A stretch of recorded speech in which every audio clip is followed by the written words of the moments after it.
When your own daughter turns your love into a transaction, how much of your soul do you pay before you stop? My name is Walter Pierce, and 3 months ago, I gave my daughter $40,000 to make her dream wedding come true. I thought I was buying her happiness. I didn't realize I was paying for my own disappearance.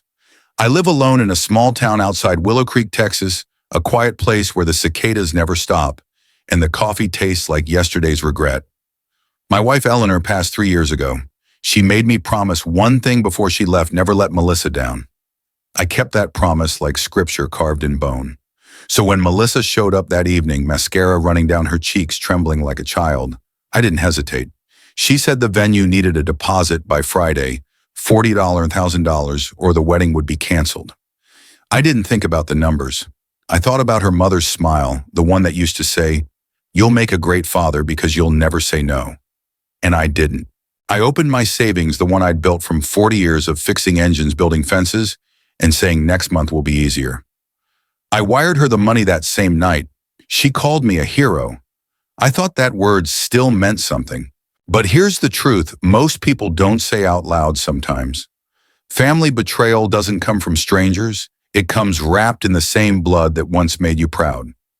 Family drama, silent revenge, and the pain of father-daughter betrayal aren't stories you read online. They happen in kitchens like mine under the same roofs where love used to live. I remember every sound that night: the air conditioner humming, the clock ticking, 9:04 p.m., the smell of rain on the porch. I stood by the window watching her drive away, headlights slicing through the darkness. She waved. I waved back. Neither of us knew it was the last time I'd see her with honest eyes. In America, we measure success by what we give our children: cars, weddings, houses. But no one talks about the bill that comes due when love turns into entitlement. The next morning I made coffee and whispered to myself, 40 grand for love, a bargain if it lasts. I wanted to believe generosity could fix distance. I wanted to believe promises still meant something. But deep down, a quiet unease began to grow. Something was off. The phone stopped ringing. Her texts turned cold. My gut told me I'd just financed my own heartbreak. This isn't a story about revenge through rage. It's about revenge through silence, the kind that doesn't need shouting or violence, just truth and time. Because sometimes the cruelest sound in a home isn't screaming, it's the absence of a daughter's voice. And before the night was over, I'd learned that $40,000 can't buy love, but it can expose the cost of illusion. They say a father gives his daughter away once, but mine gave $40,000, and she gave him silence in return. Weeks passed like slow-moving smoke over a tired Texas town. The morning heat always came early, pressing against my windows by 7 a.m., burning through the blinds like truth that refused to stay hidden. It had been 24 days since I sent Melissa the money. No calls, no updates, no thank you. The last message I received was a single text. "Everything's coming together, Daddy. I'll call you soon." Soon never came. I tried not to overthink it. I told myself she was busy with cake tastings and photographers and floral arrangements. Every time my phone lit up, my heart jumped only to realize it was another spam call about insurance or some automated survey. By the second week, the silence started to rot inside me. Even the radio in my kitchen sounded lonelier. I began checking the mail twice a day, hoping for an invitation, a thank you card, anything. All I got were bills and one coupon for roofing services I didn't need. One evening, my neighbor Frank Miller stopped by with 2 beers and a look that said he'd heard something I hadn't. "You heard from Melissa lately?" he asked, cracking open the can. I shook my head. Not a word. "Wedding's supposed to be soon." Frank hesitated. "You sure about that?" "What do you mean?" He shrugged, avoiding my eyes. "My wife saw some pictures online. Looked like a wedding. Already happened." At first I laughed. Must be another Melissa. You know how many there are in Texas. But later that night, when the air got heavy and the crickets grew too loud, I sat down at my old laptop. I typed her name, hit search, and froze. The screen filled with smiling faces, Melissa in a white dress, Ryan in a gray suit, arms around each other under a floral arch. The caption read, "Finally married to my best friend. Forever starts now." The date on the post was 4 days ago. I remember the exact sound my heart made when it broke. It wasn't a crack or a thud. It was the silence between 2 heartbeats, the pause before you realize Everything you believed just died. My coffee went cold on the counter. I stared at the photos until my eyes blurred. There she was, my little girl laughing under fairy lights while I sat here alone in the house her mother built. I drove to Dallas the next morning. The highway stretched ahead straight and cruel. 120 miles of questions with no answers. When I reached her apartment complex, I saw a shiny new SUV parked out front, the kind that costs a year's salary for a man like me. I knocked on her door. She opened it still in pajamas, hair messy. No ring on her finger yet. Her eyes widened. "Dad, what are you doing here? I could ask you the same thing," I said quietly. "When exactly is the wedding?" She hesitated, glancing at Ryan in the background. He froze like a man caught stealing. "Dad, the wedding was last weekend," she whispered. "It was just immediate family. Immediate family." I felt the words hit like a hammer. So what was I? I looked around. Boxes of unopened electronics stacked in the living room. New furniture. A flat-screen TV mounted on the wall. I spotted a half-open envelope on the counter. Final notice. Credit payment. "So that's where the money went," I said softly. "You didn't pay for a wedding, you paid for your lifestyle." "Dad, it's not like that," she snapped. "We had bills and Ryan lost his job and I cut her off. "You could have told me. You could have said you needed help. But you lied." Ryan stepped forward, trying to sound calm. "Sir, we didn't mean to disrespect you. We just couldn't handle the stress." I turned to him.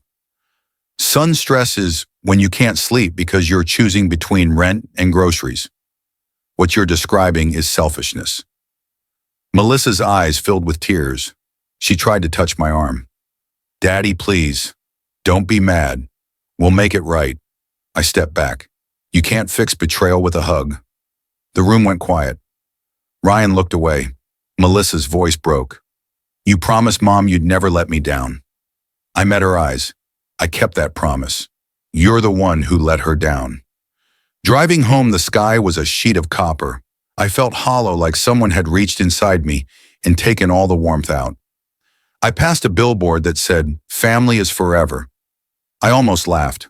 Forever had lasted about 4 days. Back in Willow Creek, I sat in the dark kitchen. The clock ticked, the fridge hummed, and the only sound louder than my heartbeat was the whisper of Eleanor's voice somewhere in memory. "Don't lose yourself trying to save her." I stared at the checkbook still open on the table. The line for Melissa's wedding payment was the last entry. I hadn't written another check since. Family betrayal hits differently when it comes from the person you raised to know better.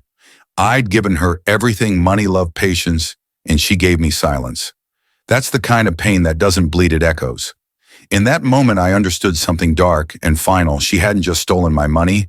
She'd stolen the version of me that believed in unconditional giving. I looked out the window, watching lightning flicker over the fields, and whispered to myself, "You can love someone and still walk away." That night, I didn't sleep. I sat at the table, tracing my finger over the checkbook, like reading an obituary. $40,000, the price of a wedding, or the cost of a father learning his lesson. By sunrise, I wasn't angry anymore. Just awake. The kind of awake that hurts. And somewhere deep inside, a new truth began to grow quiet. Steady, patient. If silence was how she wanted to live, then silence would be my answer too. It's strange how quick people remember to love you again when their bills are due. A week after that confrontation in Dallas, my phone lit up again. Melissa's name blinked across the screen like a ghost I wasn't ready to see. For 2 days, I let it ring unanswered. On the third night, I picked up. Her voice was soft, cracked, rehearsed. "Dad, I'm sorry. I really am. Can we talk?" The words were right, but the tone, too smooth, too careful, felt wrong. It didn't sound like regret. It sounded like strategy. When I arrived at her apartment, everything smelled expensive. New candles, new rugs, the faint scent of lavender, trying to cover something sour. Ryan Carter opened the door wearing a designer t-shirt that probably cost more than my week's groceries. "Mr. Pierce," he said, offering that fake smile that doesn't reach the eyes. "Good to see you." Melissa appeared seconds later, her eyes red, but dry makeup perfectly touched up. She came in close and hugged me tight, performative, almost desperate. "I'm so sorry, Daddy. I was overwhelmed. We didn't mean to hurt you." I looked around. The apartment looked different, bigger television, a new coffee machine, a marble dining table that wasn't there before. My $40,000 hadn't gone to love or commitment, it had gone to a lifestyle. Nice place, I said quietly. Wedding money treating you well? Her smile cracked. Dad, please don't start that again. We just wanted to get on our feet. Everything's been so stressful. Stressful, I repeated, tasting the word. You two look comfortable enough. Ryan stepped in, his voice syrupy smooth. We've made mistakes, sir, but you have to understand it wasn't malicious. We were just trying to build a life. I studied him for a long second. His watch caught the light. Rolex may be fake, maybe not. Either way, it said enough. Melissa sat me down on the couch and started talking about new beginnings and family healing. She said she missed me, that she wanted us to go back to how things used to be. But every sentence circled back to money. Once we get our next place, when the business takes off, maybe you could help us refinance. The word help, it wasn't about guidance. It was about funding. The TV behind her played muted news about mortgage rates rising. She talked over it, smiling too much, touching my arm at the right moments. Her tone was sweet, but her eyes were busy scanning, calculating, checking if I'd soften. It felt like an audition. And I wasn't the audience. I was the investor. I said little. I let her fill the silence because silence tells the truth faster than words. When she paused, I leaned back, looked at the apartment again, the framed photos of a wedding I hadn't attended, the leather couch, the bouquet of roses on the counter.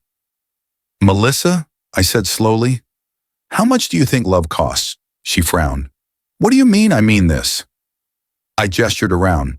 This furniture, these clothes, that SUV downstairs, how much of it do I have to pay for before I get to be your father again?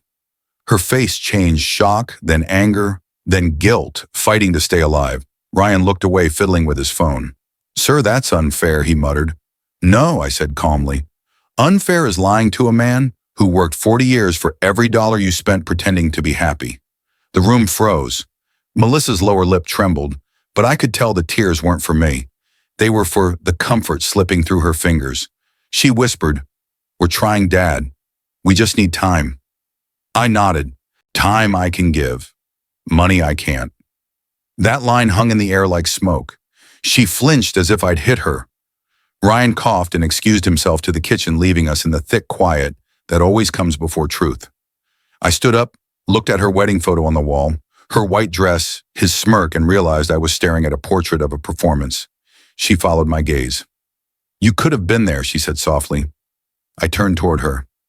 You could have wanted me there. She reached for my hand. Daddy, please, let's not fight. I looked down at her fingers, perfectly manicured, glinting with a ring I probably paid for. I didn't pull away, but I didn't hold back either. Melissa? I'm not angry, I said, my voice steady. I'm awake. On my way out, Ryan called after me. We'll make it right, sir. You'll see. I didn't answer. I just said I already have. The drive back to Willow Creek felt different this time. Lighter, cleaner, like the dust finally knew where to settle. I rolled down the window, the warm night air cutting through the smell of her perfume still clinging to my shirt. That smell used to remind me of love. Now it smelled like interest. When I got home, I sat in Eleanor's old chair by the window. The lamp flickered. I could still feel Melissa's arms around me, that hollow hug meant to refill an empty wallet. I whispered, she only loves me when I'm paying. Saying it out loud hurt less than I thought it would. It wasn't anger anymore. It was clarity. The next morning, Frank dropped by again, asking how it went. I told him the truth. They're doing fine, I said. Too fine. He nodded slowly, eyes narrowing. You gonna help them again? I smiled faintly. I already have. I helped them see who they are. Frank didn't push. He just left a six-pack on the counter and patted my shoulder. You're a better man than most, Walter. Not better, I said. Just done. That night, I poured myself a drink and watched the sunset bleed into the horizon. The phone buzzed again. Melissa, one more. I love you, Dad. I didn't reply. Love shouldn't sound like an invoice. They thought affection could be purchased like furniture on credit. They thought my forgiveness was automatic as long as my checks cleared. But the truth is simple. Real love doesn't demand proof of payment.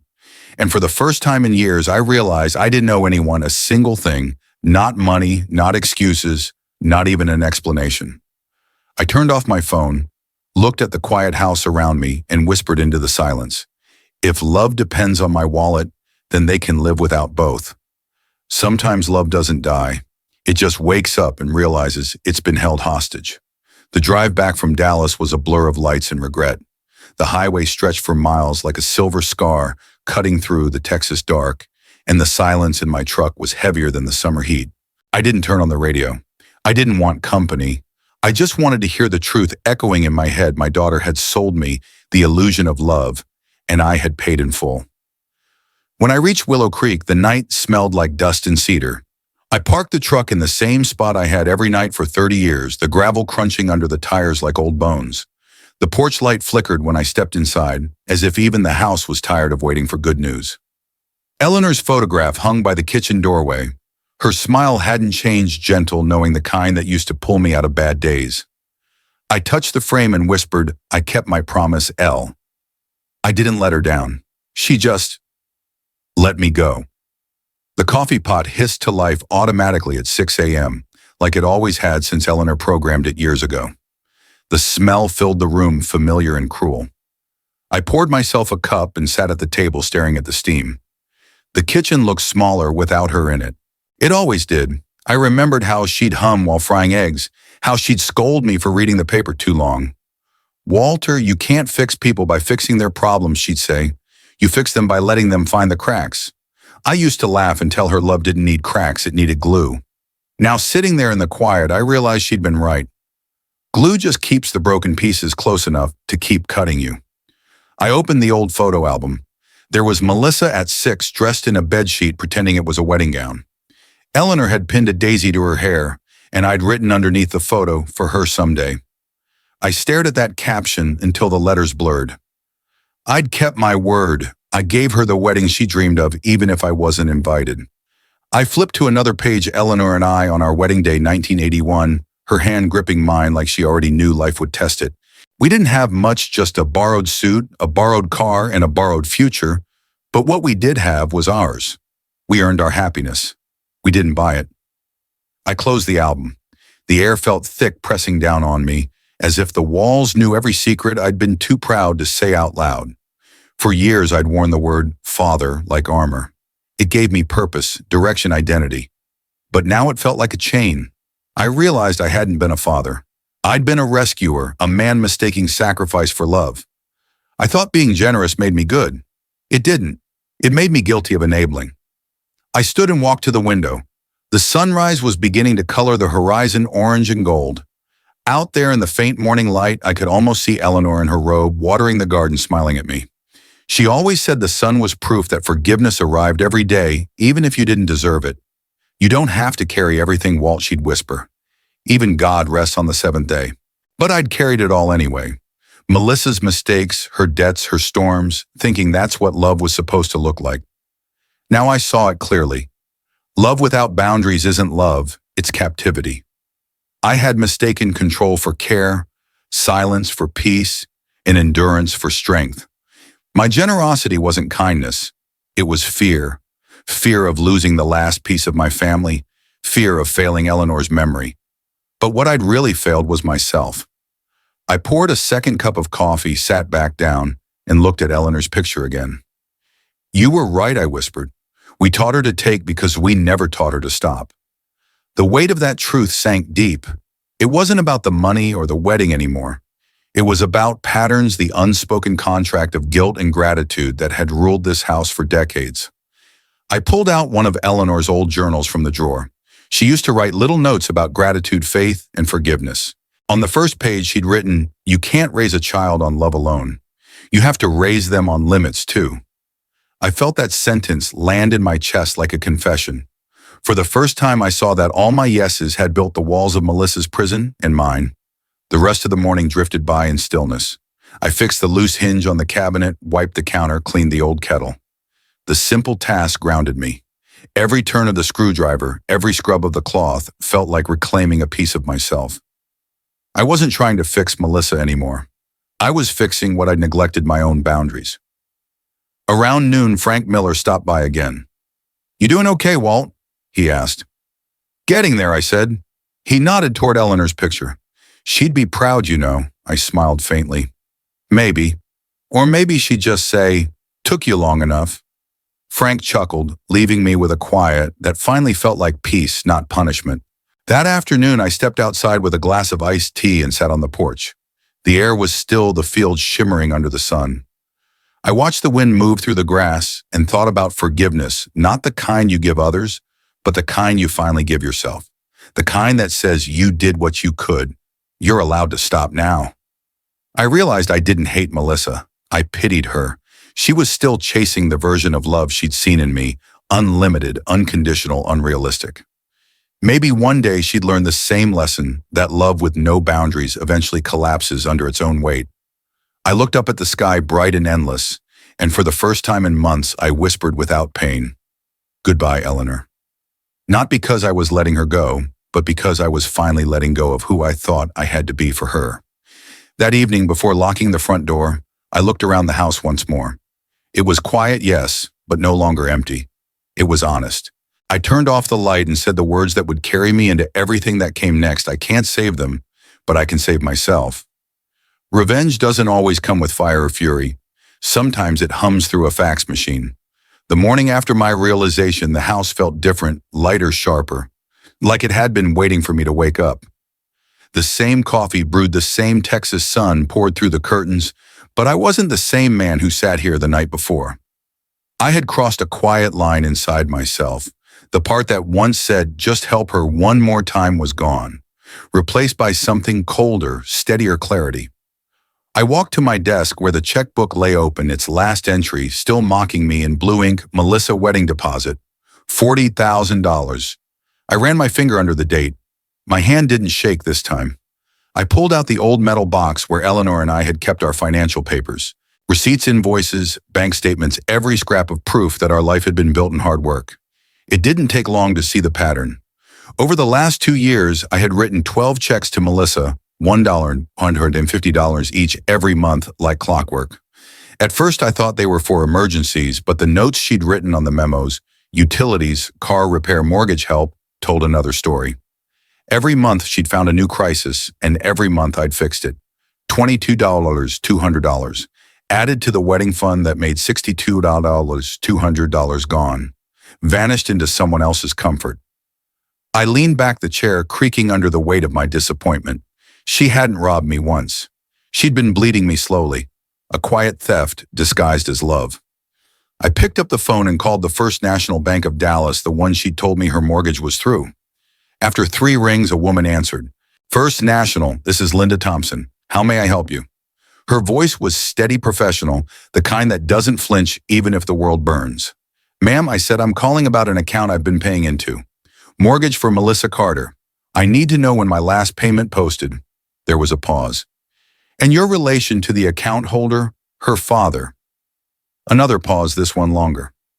"Mr. Pierce, may I ask if you are a co-signer on this account?"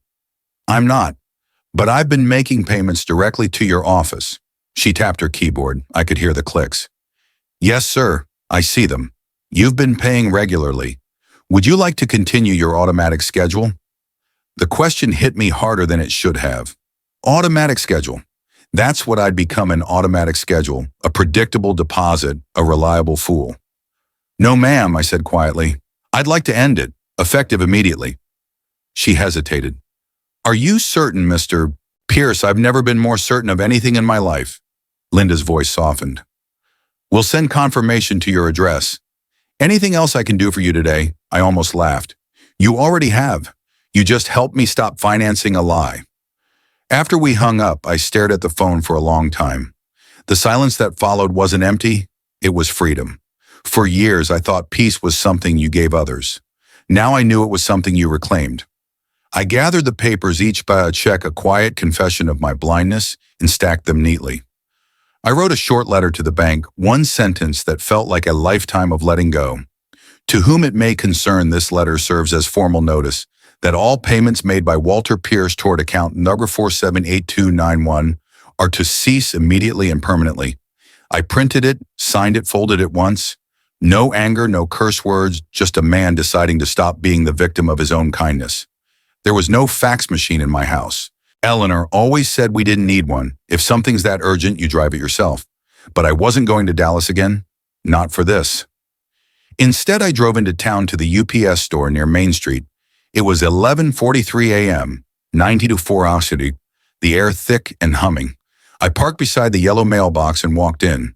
The girl behind the counter looked up with a bright, distracted smile. Need to fax something, sir? Yes, ma'am. I slid the paper across the counter. This one ends something. She fed the sheet through, pressed a few buttons, and the machine came alive. The slow whine of the fax echoed like an old song. Mechanical, final, irreversible. The confirmation page slid out, stamped with bold black letters, transmission successful. I stared at it for a long time. That tiny word successful felt bigger than any victory I'd ever had. My revenge didn't need shouting or revenge plots. It was right there in the sound of a machine doing its job, sending one simple message: I'm done. Driving back home, I stopped at the diner Eleanor and I used to visit on Saturdays. Ordered black coffee and a slice of pecan pie. The waitress Mabel asked how I'd been. Quieter, I said, but better. She smiled like she understood. When I got home, I placed the fax confirmation in Eleanor's old photo frame behind her picture. It didn't replace her, but somehow it belonged there, a symbol of the promise I'd finally kept, not to her, but to myself. I poured a glass of water, walked out to the porch, and sat down to watch the heat waves dance across the field. As the cicadas screamed in the distance, I thought about Melissa. I wondered what she'd do when the bank called, when the payments stopped, when the safety net she thought was eternal suddenly vanished. I didn't smile. Revenge isn't about joy, it's about balance. I could already imagine her reaction: panic, denial, then anger. Maybe she'd call me again. Maybe she wouldn't. But either way, she'd learn. People only value what they earn, and she'd just lost the right to spend mine. I stayed on the porch until the sun began to dip behind the trees, painting the sky in colors Eleanor loved: orange, red, and gold. I whispered, "It's done." For the first time in years, the air felt still, not heavy, not haunted, just still. I realized this was what real revenge looked like. Not fire, not fury, but calm. Because sometimes the most powerful way to fight back is to stop playing the part they wrote for you. And in that silence, I finally heard the sound of my own freedom, the hum of a fax machine fading into peace. When the bank calls your daughter, the truth doesn't whisper, it screams. The phone rang that morning like a small thunderclap. I was in the garage sanding the last slat of a birdhouse when the number flashed on the dash: Melissa. For a second, I felt that old reflex, the one that made me rush to answer when she was a child. I wiped my hands on my jeans and picked up. Her voice was not the practiced calm I'd heard before. It was thin, ragged, real. "Dad." The bank, she started, and before she could finish the sentence, the sound of her breath was like a hammer in my chest. She told me they'd called her this morning, that the mortgage payment hadn't been made, that notices had been sent. I listened. Her words tumbled, panic, pleading excuses wrapped in fear. "They say it's overdue by a month. They said foreclosure could start." I could hear a chair scrape and someone moving in the background, Ryan's agitation. My hands went still. For years, I'd imagined the day I'd tell her to stand on her own. I never imagined how thin that moment would feel when it finally arrived. I drove over without thinking, the highway, a familiar ribbon of asphalt between my house and the life I'd been paying for. The air was 80 degrees, and the sun sat low, painting everything in a tired gold.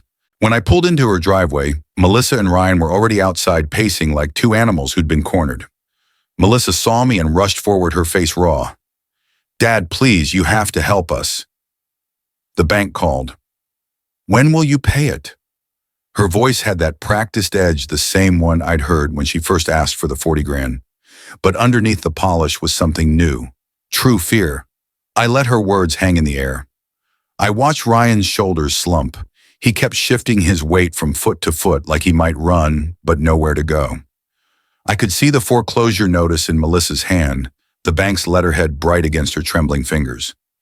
It was a small white rectangle that said more than any argument. For a long moment, neither of us spoke. The neighborhood hummed with normal life, kids playing 2 blocks over a lawnmower down the street, but our corner felt like a theater for a reckoning. Then I spoke softly, the way you speak when you want someone to hear more than your words. "You built that life without me, now pay for it." The sentence was simple, an iron gate closing.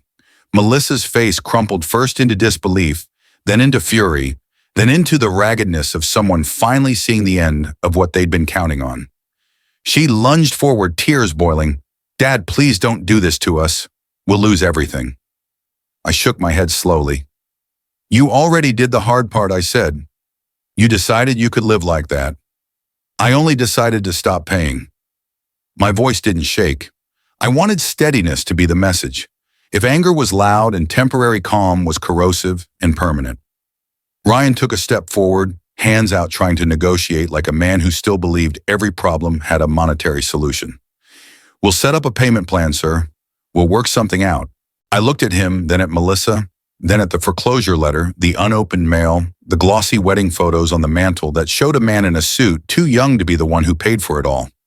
"You don't get to rehearse panic and call it a crisis," I told them. "You don't get to design your life on someone else's saving account and act surprised when the account runs dry." The words were not meant to shame them as much as to peel back the curtain and show them the mechanics of what they'd been living on: my labor, my thrift, my silence. Melissa's protest dissolved into small, sharp sentences. She accused me of cruelty and of punishing a family. "I've been called many things. Cruelty is not pleasant to hear from your child." Still, I felt no malice. I felt the completion of a long, aching lesson, one I wished she'd learned without this pain. "I'm not being cruel," I said. "I'm finally honest." The honesty landed like a verdict. Around us, people did not stare. They pretended not to notice.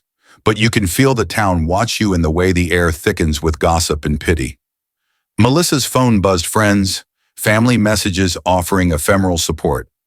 Her social feed would fill with performative concern, but that wouldn't pay the bill with the red stamp at the top. Ryan's jaw tightened. Then he looked at Melissa, and for the first time I saw the real cost in his face, not the loss of convenience, but the loss of assumed provision. He turned away and walked to his truck. He didn't slam the door. There was no energy left for theatrics, just a soft click, and then the crunch of gravel as he left. Melissa fell to the stoop, her hands over her face, which is a strange, humiliating sight when it's your own child. She sobbed, not the practiced tears of someone who knew how to play the room, but the honest, ragged sounds of someone who'd finally realized she'd built her life on another person's mercy. I stood there for a long time, the summer heat on the back of my neck, feeling the strange silence of being right and alone. I could have given. I could have written another check, patched another month, kept the illusion intact.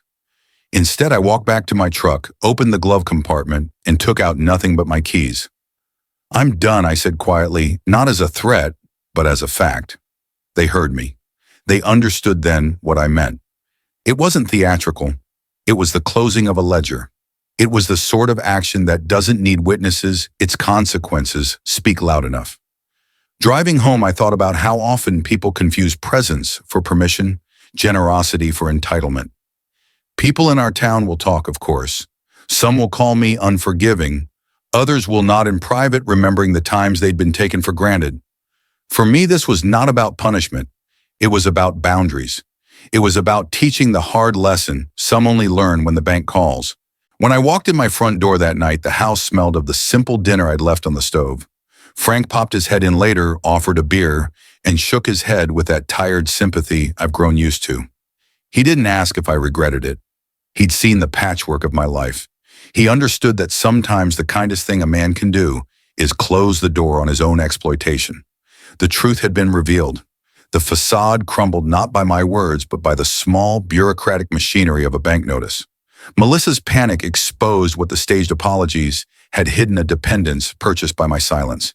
In that collapse, I found a clarity I'd been denying myself for years. The climax was not loud.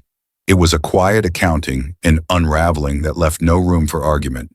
It left only choices and new painful freedom. When the checks stop, you find out what love was ever really worth. 2 months later, the Carter house was empty. The blinds hung crooked in the windows, a for sale bank-owned sign tilted in the dying grass, and a broken garden light blinked in the twilight like it didn't know the show was over. I drove past one evening on my way into town, not out of curiosity, but because the route was muscle memory. The driveway that used to shine with a polished SUV now sat cracked and abandoned. Melissa's perfect world had evaporated, not with a bang, but with a quiet foreclosure notice stapled to the front door. The town moved on fast. Texas sun does that. It dries things out. But gossip in a small town lingers like humidity. People talked. They whispered about how the newlyweds lost their dream home, how Ryan Carter had packed his duffel and left a note on the kitchen counter 3 weeks after the eviction notice arrived. "It's not my fight anymore," he'd written, and by the time the sheriff's truck pulled away, Ryan was already gone. No goodbye, no apology, not even a new forwarding address. Melissa stayed behind for a while, living out of boxes in a friend's spare room near Dallas, trying to salvage what was left of her pride. Her friend's sympathy came in the form of polite distance. Nobody wanted to get too close to failure. The pictures of the Carter wedding quietly disappeared from social media. The hashtags about forever love were deleted, replaced with nothing. Silence became her biography. I didn't hear from her directly, but the town did. A mutual acquaintance told me Melissa had applied for a receptionist job at a real estate office and had been turned down when they ran a credit check. Word spread faster than wildfire that she was struggling to find housing. Once she'd lived in marble-floored comfort, now she rented a studio with water stains on the ceiling and a single cracked window pane. I didn't take pleasure in it. Real revenge isn't about joy. It's about release. It's the quiet satisfaction of finally setting down the weight you carried for people who were never meant to be your burden. At night, when I sat on my porch with a beer in hand, the cicadas hummed their endless song. The air felt cleaner, sharper. I'd stopped checking my phone every few hours. I'd canceled automatic payments, closed joint accounts, and changed the beneficiary names on every policy.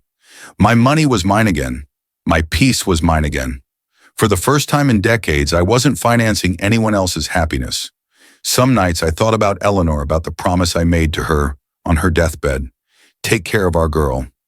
Back then, I believed it meant shielding Melissa from hardship, protecting her even from her own mistakes. Now I understood that wasn't what Eleanor meant. She didn't want me to carry Melissa forever. She wanted me to prepare her to walk. I had done half the job, and when I finally stopped rescuing her, I finished it. One Saturday morning, I took a drive to Lake Texoma. The air smelled of cedar and gasoline from the boats lined up at the dock. I rented a small cabin for the weekend, just me and my thoughts. I cooked bacon on the old cast iron skillet, read a novel I'd been meaning to finish for 3 years, and let the silence sink in. Freedom has a sound, and it's the absence of begging. Around midday, I sat on the porch of that cabin watching fishermen cast their lines into the glimmering water. A thought came to me, simple but enormous. I had no one left to disappoint. The realization was like fresh air after a storm. I didn't need to be anyone's savior anymore. I didn't need to prove my love by emptying my wallet. The world didn't end when I said no, it just got quieter. A week later, a letter arrived. No return address, but I knew the handwriting, Melissa's looping script, careful but shaky. I hesitated before opening it, but in the end, curiosity won. Inside was a single page. "Dad, I understand now. You were never punishing me, you were teaching me. I was too proud to see it, and now I'm paying for it, literally and otherwise. I don't expect forgiveness, but I hope one day we can talk again. I got a job at the diner near Elm Street. It's not much, but it's honest. I'm trying. Love, Melissa."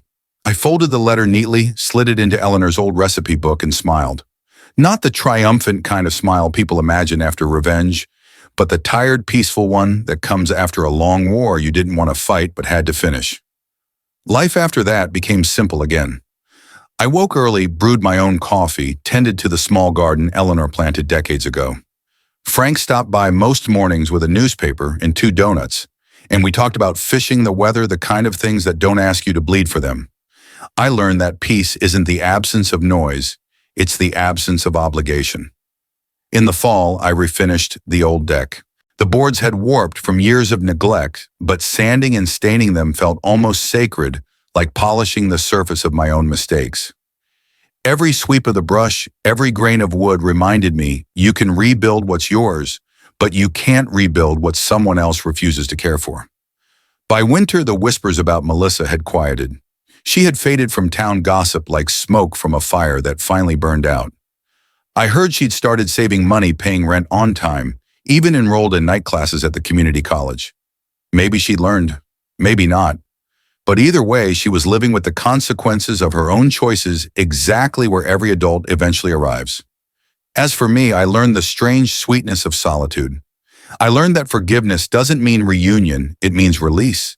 I forgave her not because she asked, but because I deserved the peace that came from not hating her anymore. One evening, as the sun set behind the oaks, I took a final look at the life I'd built from the pieces that remained.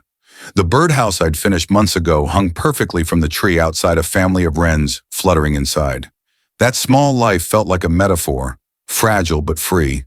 I leaned back in my chair and whispered into the orange light, "You can lose money, you can lose people, but you don't lose yourself unless you give them permission." And that was the truth. My revenge had never been about taking anything from her. It was about reclaiming everything I'd forgotten was mine: peace, dignity, and silence. Some apologies don't need an answer. They just need a place to land. It was a quiet morning in late spring, the kind that makes Texas air feel clean for once. I was sitting on the porch, coffee steaming beside me, when the mail truck stopped by the gate. The driver waved, dropped a single envelope into the box, and drove off. I almost ignored it. Most of what came these days were bills, catalogs, or charity letters with printed signatures pretending to know my name. But when I opened the mailbox, I froze. The handwriting on that envelope stopped me cold. It was familiar, careful, looping and shaking slightly at the edges. Melissa Carter. My first thought was to throw it away. I didn't want to start that cycle again, the guilt, the false promises, the apologies wrapped in manipulation. But something in me hesitated.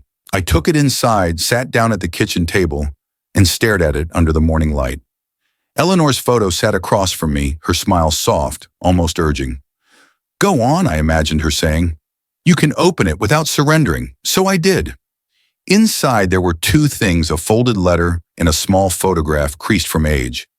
I recognized the photo instantly. It was Melissa, at 7 years old, standing barefoot in the backyard, her hair tangled, her grin missing a front tooth. She was holding the wooden swing I'd built from old oak planks, the one Eleanor had painted blue. Behind her, the garden glowed in sunlight, and Eleanor's shadow stretched across the grass like an embrace. The letter was written in black ink, the handwriting neat but trembling. "Dad, I don't expect you to forgive me, but I wanted you to know I finally understand. I used to think love meant someone would always come through no matter what. You did every time, and I mistook that for strength instead of grace. I know I hurt you. I know I made you feel like a bank account instead of a father. I'm sorry, I don't want anything. I just needed you to know that I'm working now, saving money and living honestly." I found this photo last week while packing, and it reminded me of when things were simple, when I was proud to be your daughter, before I forgot how much that meant. Maybe one day I'll earn the right to hear your voice again. Until then, I hope you're happy. Love, Melissa. I read it once, then again. My eyes stopped on that last line, "I hope you're happy." It wasn't a plea, not a trick. It sounded like truth, the kind of sentence that costs something to write. For the first time in a long while, her words didn't sting, they ached. The difference between pain and ache is time. Pain demands. Ache remembers. I placed the letter down gently, staring at the photograph. I could almost hear that little girl's laughter, the one who used to run through the sprinklers barefoot while Eleanor clapped from the porch. I missed that child, not the woman she became, but the version untouched by entitlement and disappointment. That version didn't know what money was. She only knew love, safety, and the smell of her mother's Sunday pies cooling on the windowsill. I carried the photo to the porch, the sunlight warm on my hands. I didn't cry. I'd done enough crying for a lifetime. Instead, I just sat there watching the light flicker across the picture and thought about what forgiveness really meant. Forgiveness wasn't reopening the door. It was closing it without locking it. That afternoon, I placed the letter in Eleanor's recipe box right between her notes for cinnamon bread and peach cobbler. It felt right, sweet things belonging together. I didn't write back to Melissa. There were no more words to add. Sometimes silence carries more mercy than any reply. Days turned into weeks. The letter stayed in that box, and I found myself reading it from time to time, not out of nostalgia, but because it reminded me of how far I'd come. Every time I looked at that photograph, the anger in my chest softened a little more, like wood cured in sunlight. I didn't forget what she'd done, But forgetting wasn't the goal. I simply stopped letting the memory own me. Frank noticed the change. "You seem lighter," he said one morning as we shared coffee by the fence. Maybe I answered, or maybe I just stopped dragging old ghosts into new days. He nodded, not pushing. He didn't need to. Some peace doesn't need explaining. One evening around dusk, I took the photo and placed it in a new frame. Nothing fancy, just wood with a glass front. I set it on the mantel beside Eleanor's picture. Two faces decades apart, both pieces of my heart. I realized then that forgiveness isn't something you do for others. It's something you decide for yourself, to stop reliving the worst day and start remembering the best ones again. Melissa's apology didn't erase what she did, but it allowed me to remember who she was before she forgot herself, and that in its quiet way was enough. Weeks later, a postcard arrived. It wasn't signed, but I recognized her handwriting instantly. It was a photo of the lake at sunset, a place we'd gone fishing when she was a child. On the back, she'd written just 4 words, "Thank you for silence." I smiled. It was the closest thing to a real conversation we'd had in years. She finally understood what I had learned, that sometimes love isn't loud, it's steady, dignified, and done in peace. That night, I made a small fire in the pit out back, sat beneath the stars, and whispered into the smoke, "I forgive you, kid, but I won't forget." The words drifted upward, lost in the Texas sky, but somehow I felt Eleanor heard them. Inside the house, the framed photograph caught the light from the fire, casting a faint reflection on the wall. A young girl smiling under summer sun. I looked at it one last time before turning out the lamp. The silence of the house was no longer loneliness. It was balance. Melissa's letter had closed the circle. I hadn't replied, and I wouldn't. But every morning after that, when the first light touched the kitchen floor, I'd pour my coffee, glance at the photo, and whisper, "We're all right." And that was the truth. Forgiveness didn't mean she came home. It meant I finally did. In the end, peace didn't come from an apology. It came from the sound of nothing at all. The Texas sun was sinking low, washing the porch in shades of orange and gold. I sat in my old rocking chair, the wood creaking softly beneath me, a sound I'd come to love more than any voice. The wind carried the scent of rain and fresh-cut grass, and somewhere in the distance the cicadas started their evening hymn. The world felt alive again, not loud, not heavy, just right. I took a slow sip of my coffee, still warm, and let the silence wrap around me like a well-worn blanket. It had been months since Melissa's letter arrived. The frame with her childhood photo sat quietly on the table beside me, beside Eleanor's picture, 2 lives that had shaped mine, 2 ghosts that had finally learned to rest. For years, my life had been noise begging guilt, obligation, the endless hum of someone else's needs. Now there was only stillness. And in that stillness, I realized what I had been chasing all along wasn't revenge or forgiveness. It was freedom. I looked out across the fields that stretched toward the horizon, dry and endless, the way Texas always is in late summer. Every mile of it reminded me of how far I'd come from a man desperate to be needed, to a man who finally understood that love doesn't mean surrender. Silence was my revenge and my peace. It wasn't the silence of absence or bitterness. It was the silence of completion, the kind that follows a storm when the air finally clears and you can breathe again without waiting for the next thunderclap. I smiled because I finally knew that I didn't lose a daughter. I lost the illusion that love should cost me everything. What came after wasn't emptiness, it was balance. I leaned back the chair, creaking one more time, and whispered to no one in particular, "Eleanor, you were right. Sometimes the kindest thing you can do for the people you love is stop saving them." The wind picked up like it had been listening all along.